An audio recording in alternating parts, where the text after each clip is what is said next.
Di situ ibunya tuh ngomong, Ada orang berjubah hitam di balik pohon di luar pagar yang terus ngeliat ke arah jendela rumah. Tapi alangkah kagetnya ketika mereka mengetahui kalau mereka ini sudah berada di tengah hutan. Langsunglah si Daniel ini mengambil sebuah pisau dapur dan langsung Selama berbulan-bulan, Elizabeth ini selalu dilecehkan, dicekoki bahkan sampai diberi. Yung, ini cerita bikin merinding sih.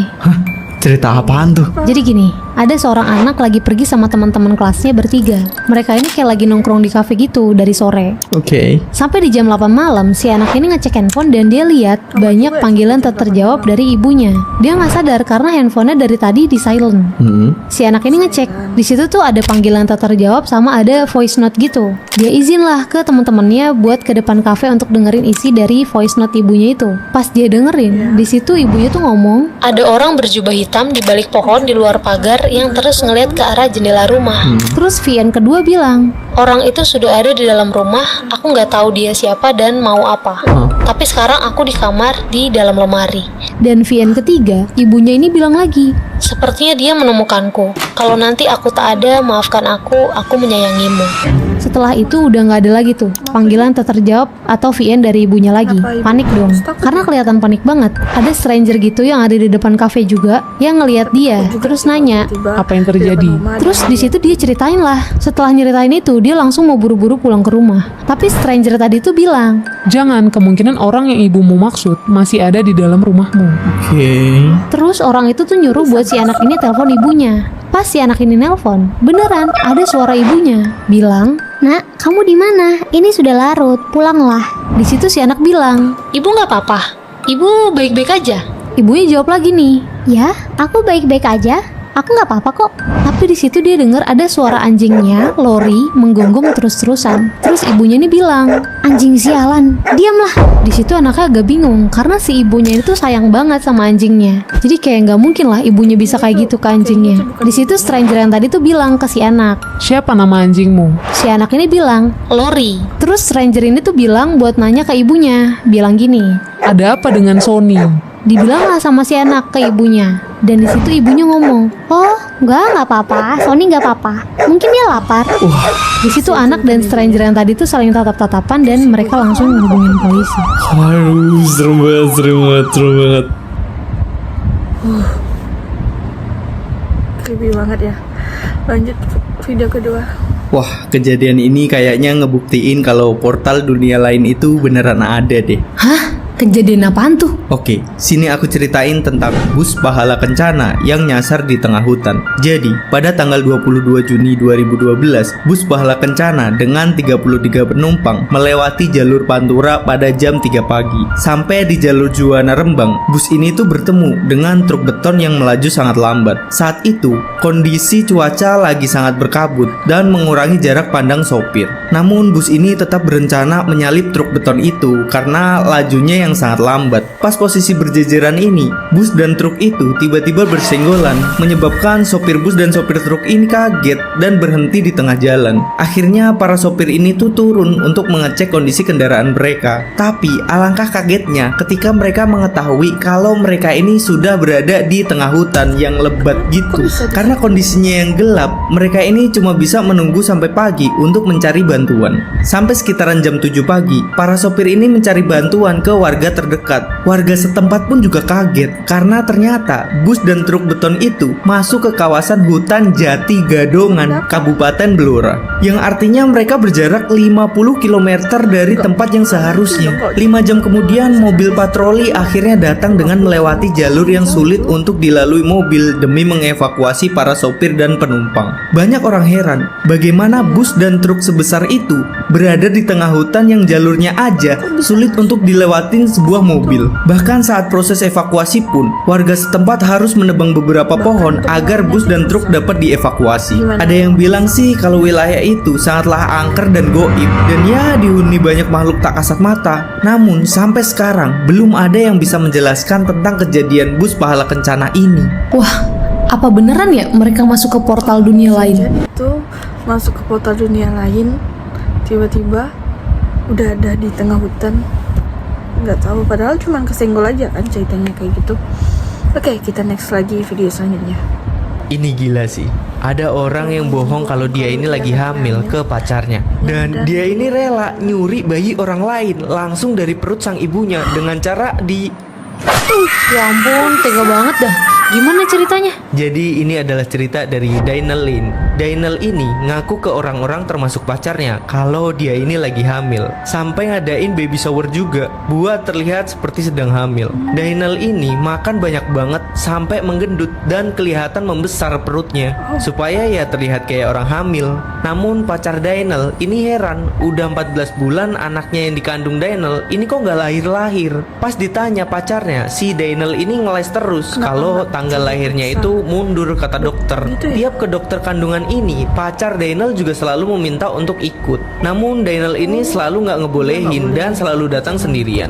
Karena kesal dan curiga, akhirnya pacarnya ini bilang kalau bakal mutusin si Dainel kalau dia nggak dapat bukti pasti si Dainel ini lagi hamil atau enggak. Di situ akhirnya Dainel ini kelimpungan sendirilah dan berpikir keras bagaimana caranya dia ngebuktiin kalau dia ini lagi hamil. Akhirnya si Dainel ini punya ide buat menculik bayi dari kandungan ibu hamil lainnya. Akhirnya dia ini pura-pura lah jualan baju dan perlengkapan bayi di online shop. Sampai suatu hari ada seorang ibu hamil bernama Michelle Wilkins ngelihat iklan jualannya si Dainel. Michelle ini menghubungi Dainel dari kontak yang ada di iklan jualannya. Mereka mulai mengobrol dan akhirnya berteman karena ya sama-sama lagi hamil. Jadi si Michelle ini ngerasa ya nyambung-nyambung aja berbicara sama si Dainel. Ngelihat ada kesempatan, Dainel ini ngajak Michelle untuk datang ke rumahnya biar langsung bisa milih baju bayi dan perlengkapan bayi yang mau dia beli. Tanpa curiga sama sekali, Michelle ini akhirnya beneran datang ke rumahnya si Dainel. Dan ya bener aja, si Michelle ini langsung dari belakang sama si Dainel sampai akhirnya si Michelle ini setengah sadar. Langsunglah si Dainel ini mengambil sebuah pisau dapur dan langsung perut si Michelle. Dengan setengah sadar, Michelle ini ngerasain bayi yang ia lagi kandung itu ditarik sama si Dainel. Dulu banget. Setelah itu, Dainel langsung berlari menuju rumah pacarnya sambil membawa bayi itu dan mengatakan kalau dia ini sudah melahirkan di dalam bathtub. Pacarnya pun membawa bayi itu ke rumah sakit. Namun sayang, bayi itu pun sudah tidak bernafas. Nah, si Michelle ini sempet tuh buat nelpon ambulans sebelum dia pingsan. Dan akhirnya dia ini dapat diselamatkan dan langsung melaporkan si Dainel Lin ini atas kasusnya itu. Dan akhirnya Dainel Lin dijatuhi hukuman selama 100 tahun penjara atas perbuatannya itu. Duh, kasian banget ya si Michelle. Kayak dia nggak mikir kalau dia nyuri bayi itu, otomatis si ibu kan pasti ngelapor ya. Terus kok bisa dia ngeluarin bayi gitu, takut ngilu. Oke, kita next video selanjutnya aja ya. Tahu nggak? Ada gadis yang diculik dan dijadikan pengantin sekte ajaran sesat. Siapa tuh? Ngeri banget. Sini aku ceritain tentang Elizabeth Smart. Pada tanggal 6 Juni 2002, seorang pria misterius masuk ke dalam rumah Elizabeth Smart yang saat itu masih berusia 14 tahun dan diculik. Ketika sudah diculik, adiknya yaitu Mary yang saat itu pura-pura tidur akhirnya melaporkan kejadian penculikan kakaknya itu ke orang tuanya. Orang tua Elizabeth langsung melaporkan kasus putrinya yang diculik itu ke kepolisian. Satu-satunya saksi yaitu Mary, sang adik yang masih berusia 9 tahun, memberitahu polisi ciri-ciri penculiknya itu. Saat Elizabeth ini diculik, penculiknya itu mengancam Elizabeth untuk diam kalau mau selamat. Sang adik yaitu Mary merasa familiar dengan suara sang penculik, namun dia tidak ingat pernah mendengar suara itu di mana. Polisi akhirnya mencurigai mantan karyawan keluarga Smart yaitu Richard Ritchie sebagai pelaku penculikannya. Saat melakukan penggeledahan, polisi ini menemukan perhiasan milik ibu Elizabeth yang dicuri oleh Ritchie.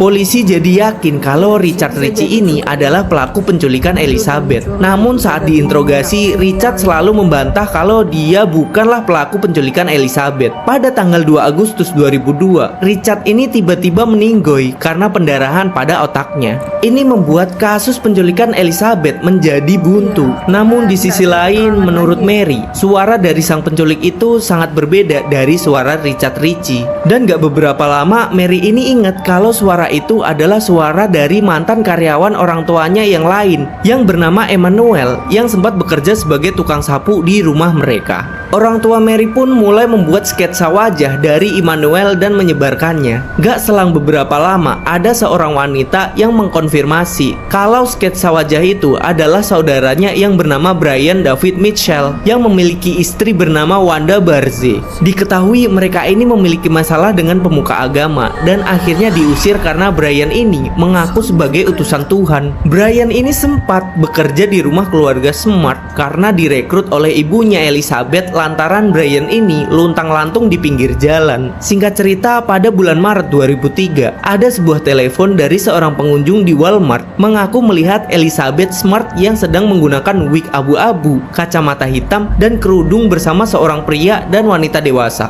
Saat didatangin oleh polisi, dia ini nggak ngaku kalau dia ini adalah Elizabeth. Namun polisi akhirnya mengajaknya bicara berdua dan akhirnya dia mengaku kalau dia ini adalah Elizabeth Smart yang hilang selama 9 bulan. Saat diculik oleh Brian, Elizabeth ini dibawa ke pegunungan dekat rumahnya yang di sana sudah ada si Wanda Barze, yaitu istrinya si Brian.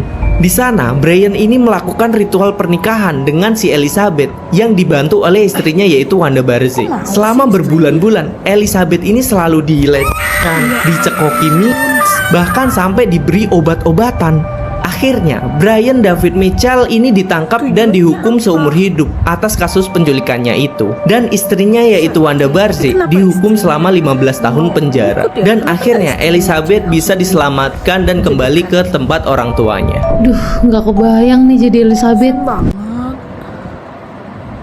Gimana menurut kalian?